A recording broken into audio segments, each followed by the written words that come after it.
From Washington Rock State Park in New Jersey, welcome to the GCN Show.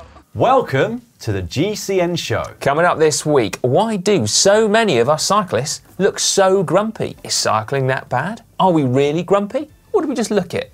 We will also be giving our collective opinions on the fashion of EF Pro Cycling's kit collaboration with Palace. We're going to celebrate a man who's doing his 90th Grand Tour, and there's been another Everesting world record. Miraculously, a couple of those Grand Tours were with you, weren't they? Yeah, all three of mine, I think. He's just done the other 87 on his own.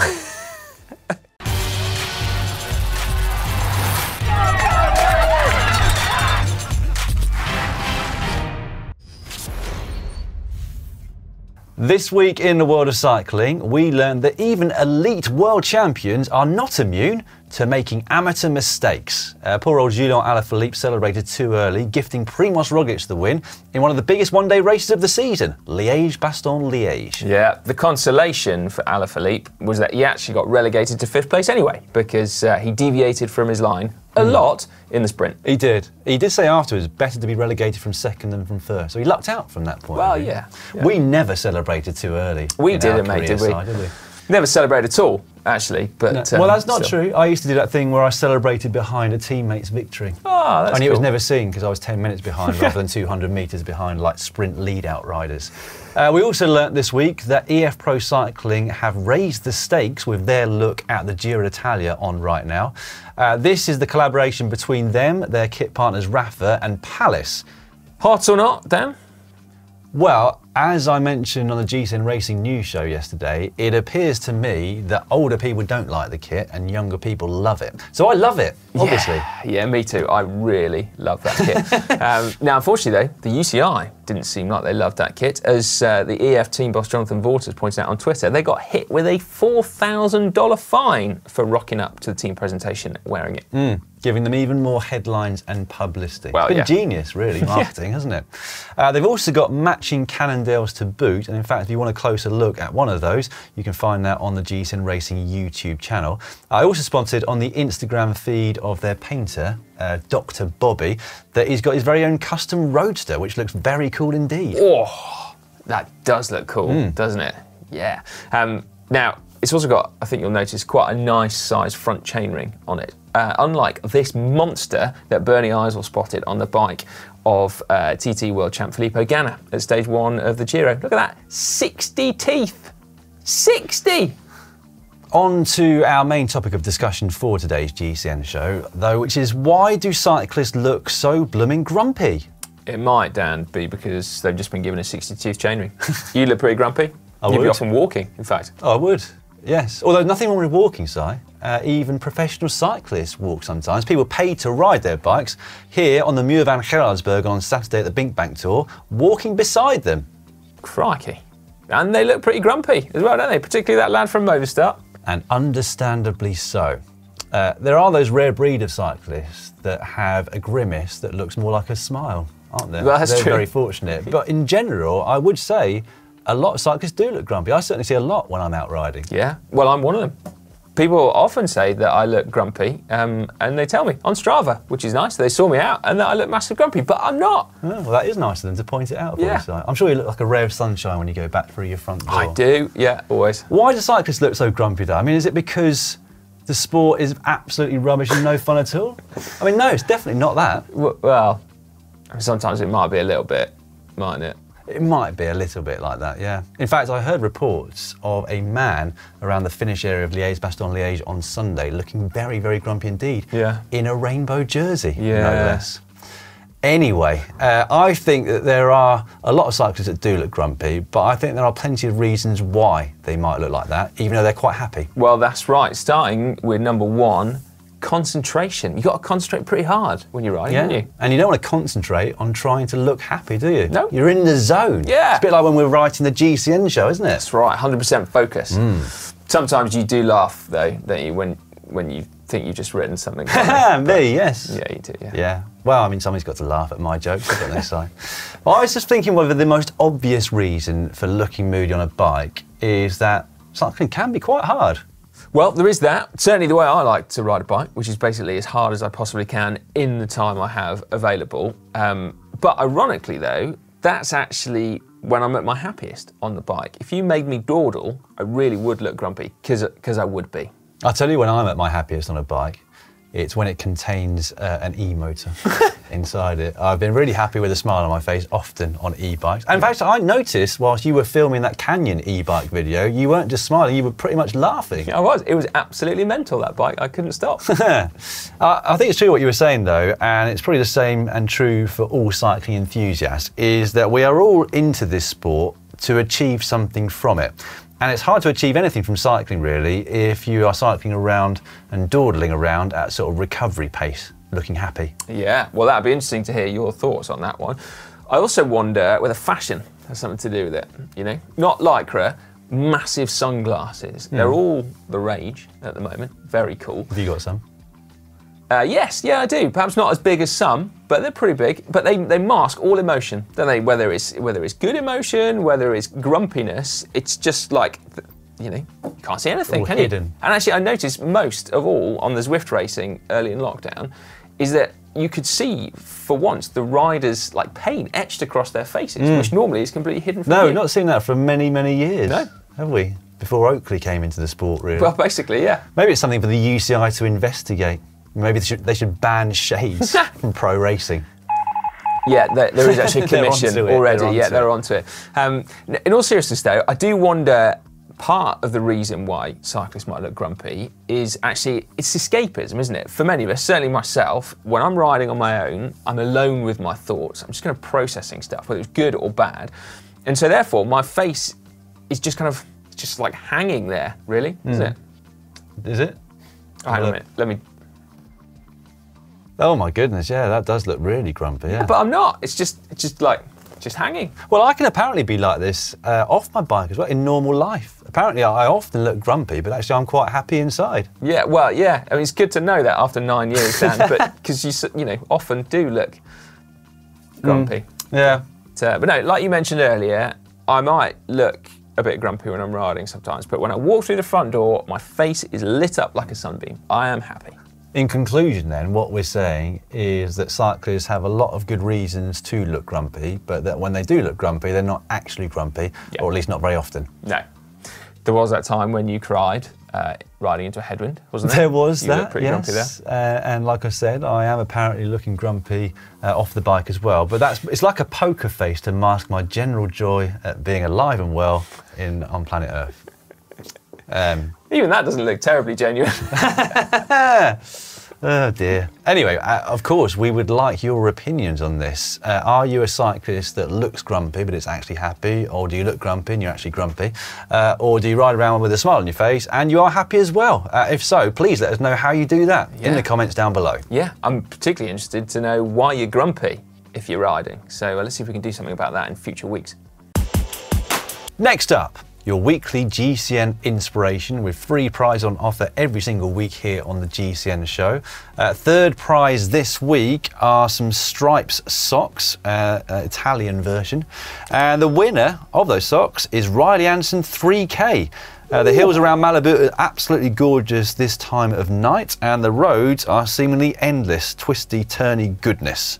There you go. That would put a smile on your face, wouldn't it?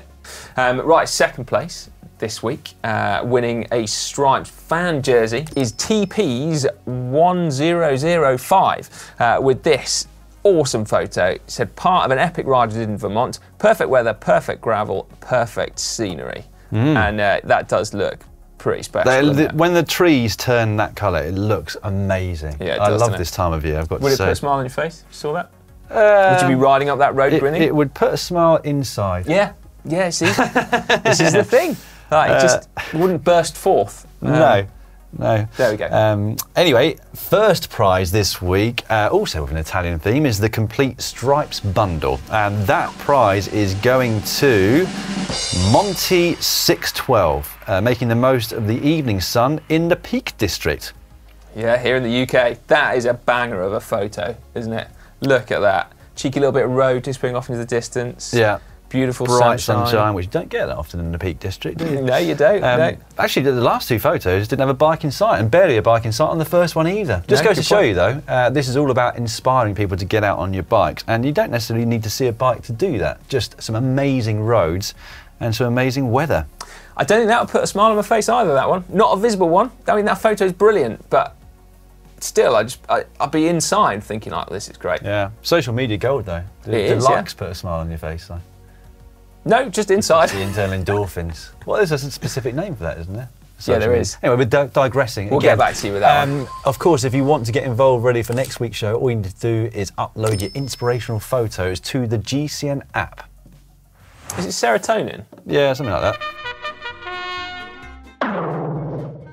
It's now time for Cycling Shorts. Cycling Shorts now, and we're going to start with a shout out to Alejandro Torralbo, who has just started his 90th Grand Tour as a mechanic. Yes, he is currently working for the NTT Pro Cycling Squad, but he was formerly of the Cervelo test team. So I can personally attest to the fact that he is just a brilliant bloke. So well done to you, Alejandro. I've also been working out that if you take into account the rest days within a Grand Tour, and also the fact that all riders and staff need to turn up a few days before, he has spent roughly 2,430 days of his life on Grand Tours, which works out at just under 7 years. Wow. Good job we started at the age of 17 then, isn't it? And also, that doesn't take into account all the other races of the year that he's gone to. There's quite some commitment to cycling, that, isn't it? Unlike Adam Hansen, actually, Mr. Grand Tours, so-called, he's just announced his retirement from the sport from the end of this season. Going to do something easier, Ironman. Oh yeah, he did one of those already last off-season, didn't he? Yeah. 29 Grand Tours.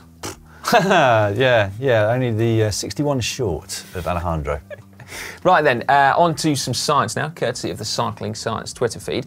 A student at TU Delft University in the Netherlands called A.M. van den Niet has just published a study called Free Trajectory Steady Motion Control Optimization for the Descent of Elite Cyclists. Exciting. Yeah. Apparently minimum time optimization is commonplace in motorsports, and it's where they use various algorithms to plot the optimal speed and line through the various corners on a motor racing circuit. And they've used those same algorithms and applied them to descending for professional cyclists, and in particular, pro cyclists from Team Sunweb.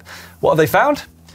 They found that everybody has a different style, but that they could all be optimised, and in particular, by braking later into corners. Although there's quite a big risk factor involved in that in Grand Tours and descending mountains, isn't there? In that if you brake too late for that corner, there can be a huge drop down the other side. Yeah, I could see why you wouldn't always want to push the limits. But what I think is fascinating is that we often think there's like an optimal cornering technique, but that actually, if you look at the fastest descenders in the world, pro cyclists, they're all different.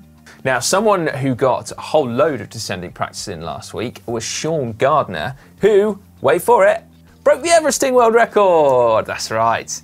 He also became the first rider to go sub 7 hours, posting a time of just 6 hours, 59 minutes, and 38 seconds. He chose a 1.1 kilometre long stretch of climb that averaged 15%, meaning that he only had to ride 115 kilometres in the process. Great stuff, Sean. Congratulations. Yeah. I know a lot of people got fairly fed up with us talking about Everesting during lockdown when there wasn't much else to do. I'm loving it. I love the fact that people are still going for that record. I'm very interested to see where it will eventually end up. I'll tell you what, Phil Guyman's gone very quiet recently. He has, weird that. Gone back to just talking about cookies. Yeah, maybe he's plotting his revenge. Yeah. He's finding like Go on, Phil, give it a go. I'd love to see Phil take it back, and then the next person after that. Anyway, moving on. Apparently, there is an annual senior indoor competition that's run every year for the elderly, which, yes, I was very... Sorry.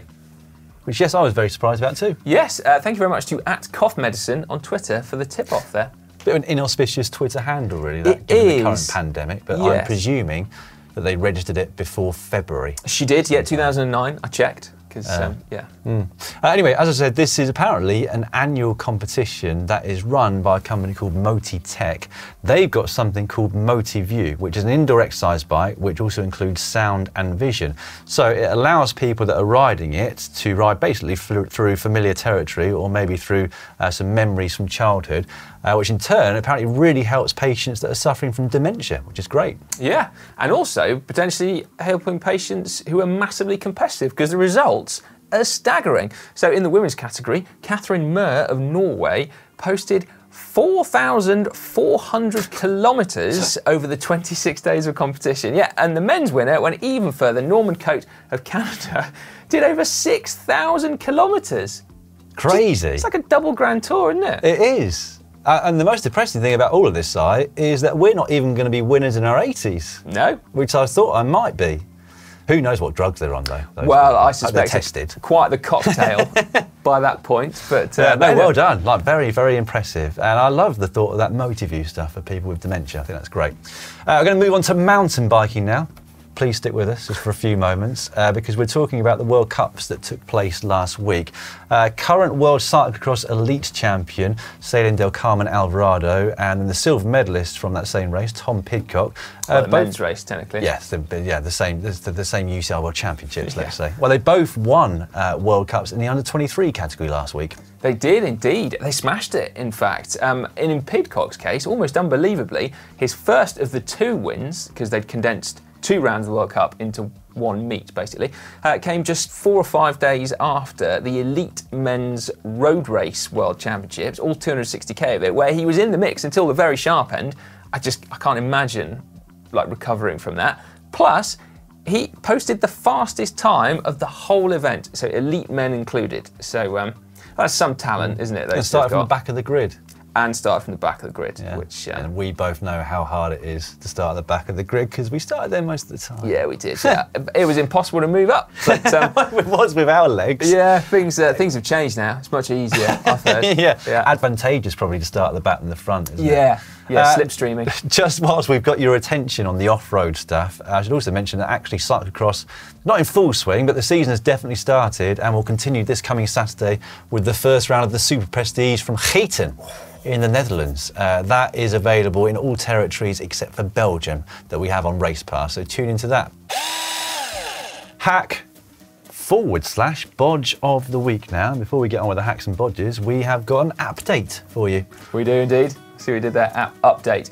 Yes, so Hack and Bodge used to have its own little tab, and then we took it away to streamline things. And anyway, a lot of you said, well, actually, we'd quite like it back, please. Yeah. So we listened, and it is indeed back. But better than that, you can also customize what tabs you see at the top of the page.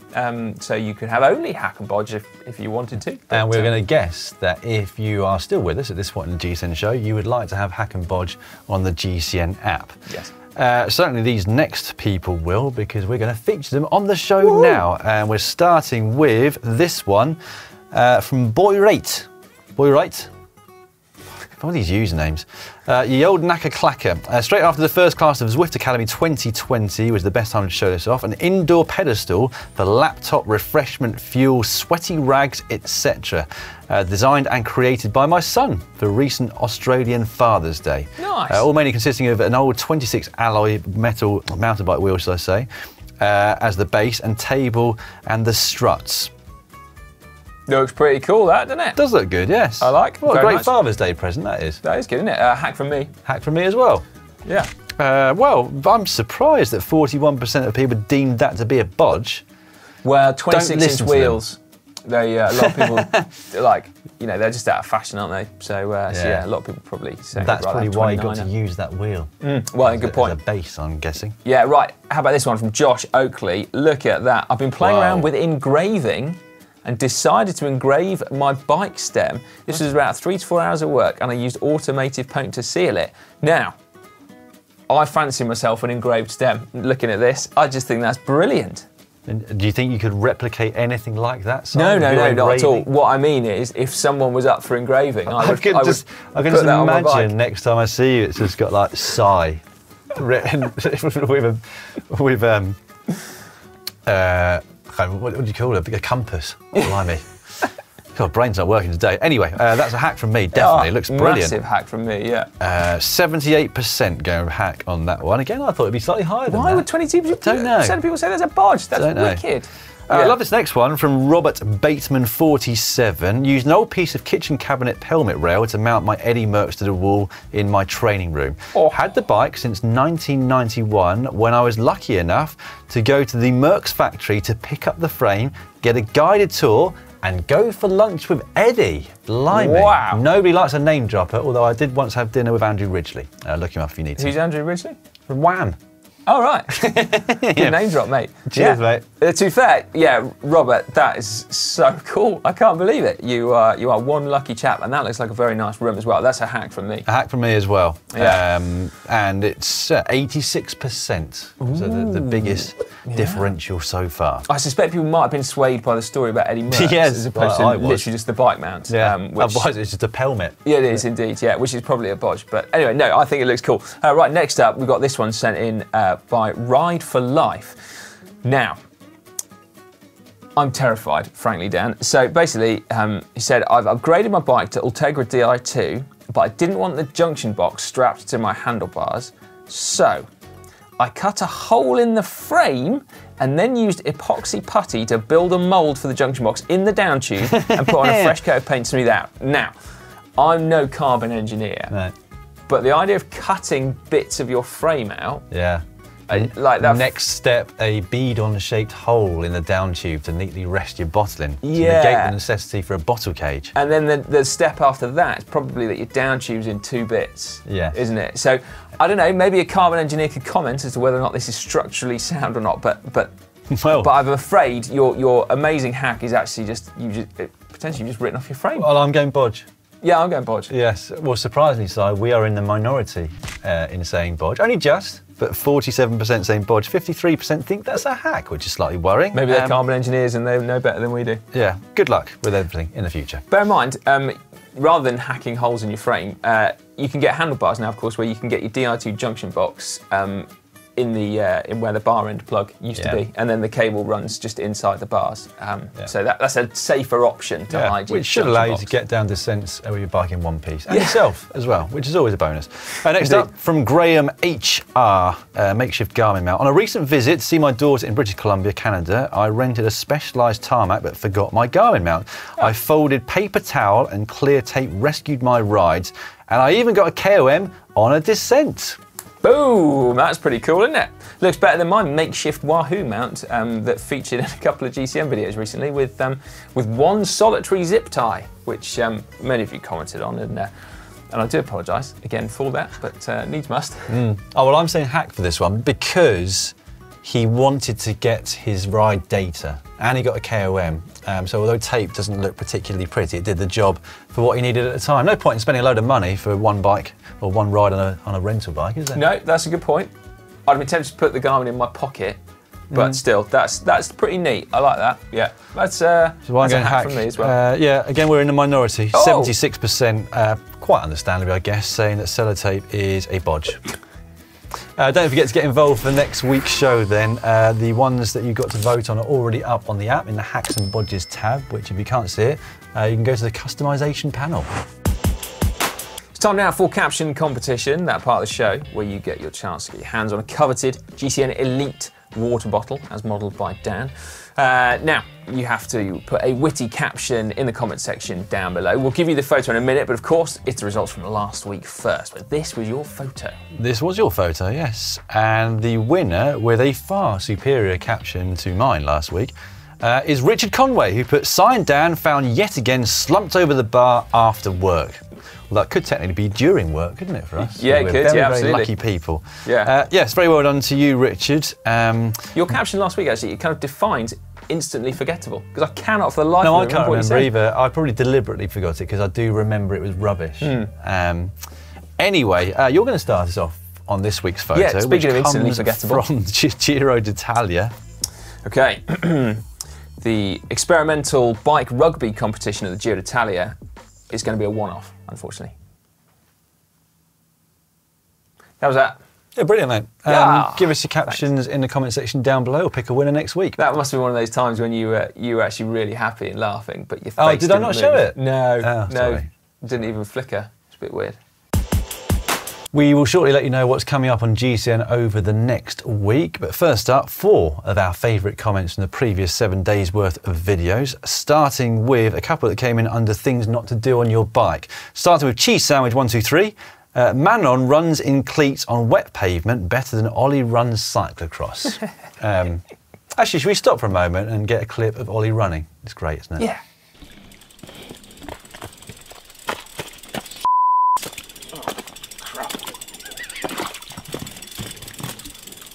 Never gets old, that. No, does it doesn't, does it? It's funny that. And then actually sticking with Ollie, this was from the mid-range versus superbike vid from Sunday. Ian Tarry said, Ollie once again showing why he's got a degree, PhD, I think he'll point out, by pointing out that you're less likely to get cable stretch using hydraulic disc brakes over cable actuated.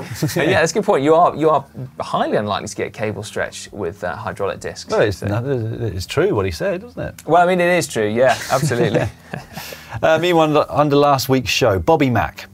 Cy commenting on hairstyles is equivalent to Lance Armstrong discussing ethics. And also, Amilcare Sada, thumbs up to you both, Cy and Dan, for being amongst the few English people to be able to almost perfectly say Campagnolo. Obviously, I did that deliberately. Truly appreciated here in Italy. Yeah, isn't that cool that we actually got a compliment on pronunciation? The first time in 8 years. Yeah. Yes. From an actual Italian, so thank you very much. That's, high five, as Cy would do. Yeah, absolutely. High fives all around. And these are proper smiles now, aren't they? Yeah, like, yeah. No, actually, on the inside, I'm really grumpy right now. Yeah. Oh, anyway, yeah. on the channel this week, on Tuesday, we have a Canyon Live launch, don't we? That's right. So if you've watched this show in time, and if we've managed to get the show up in time, then yeah, we've got something on at 6 p.m. CET or 5 p.m. UK time. So a live exclusive bike launch. How cool is that? Yeah, CET is currently UK time, so like CEST. On Wednesday... Oh, I'm going to have to check that. What? Serious? Central European Summertime, yeah. And there'll be CET when we go back to GMT. Wow, look at his face. Not grumpy, just completely confused. Yeah, totally on confused. Wednesday, how to think yourself fast, which you might struggle with looking at your face on the camera side. And on Thursday, hand signals for cyclists, which are essential actually in order to warn others around you of potential dangers. Okay, and then on Friday we've got how to layer for autumn/fall riding. Saturday we have the video that we promised you last week but didn't give you, which is 2 against 1. 2 old school roadies versus 1 aero weenie. And then on Sunday we've got a top secret video we can't tell you about because it might have something to do with Tuesday's launch. Oh, sounds exciting. Yeah, should be. Right, well that is all for this week's GCN show. I'm off to try and practice smiling when I look happy, and Si's off to calculate some time zones in summer and winter. I hope you enjoyed it. If you have, give it a thumbs up.